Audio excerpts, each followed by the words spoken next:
Okay, if I use a cylindrical closed hat aluminum tube, and I placed a winding coil within it, similar like a Tesla without the bulb, the aluminum conductor bulb that exerts the plasma.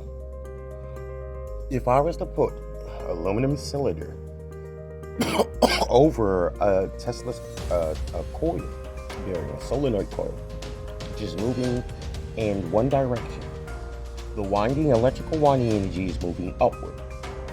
If it's in a closed cylinder of aluminum, which is a common and is not an attractive force, but a repulsive force, whereas the electrical energy winding repulse against the housing of it, the electrical winding energy drives it upward because of the solenoid coil.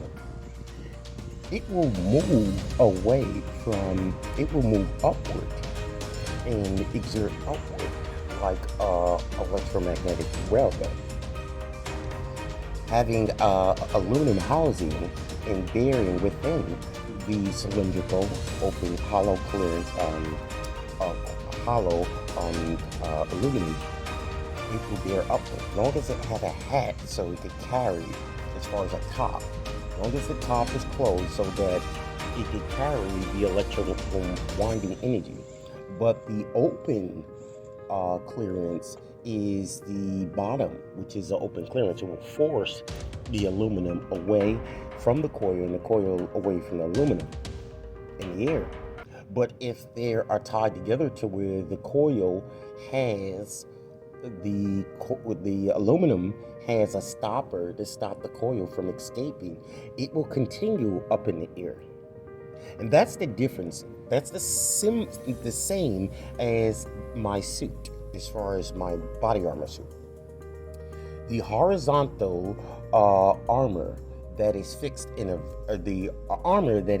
vertical position enables the electrical winding energy that is rectified from AC to DC current carrying. The electrical winding energy of the vertical position body armor causes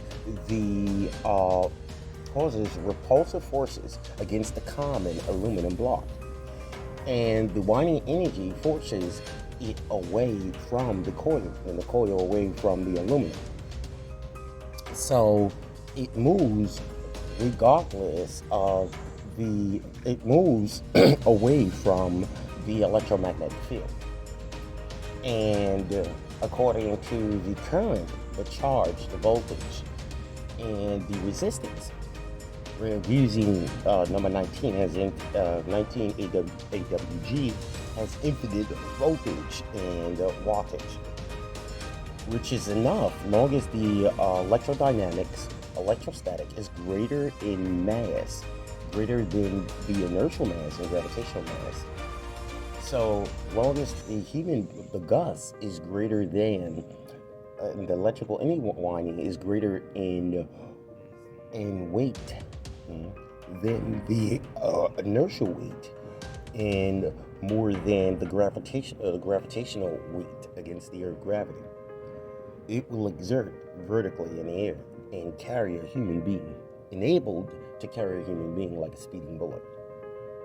Now, the armor that is, long as the electrical winding energy is in a vertical position, different parts are phased to whereas they are switched to change directions of the electrical winding energy, whether upward or downward, or forward or backwards, so that in motion in space, it will drive, forcing the coil will try to force itself away from the electromagnetic field.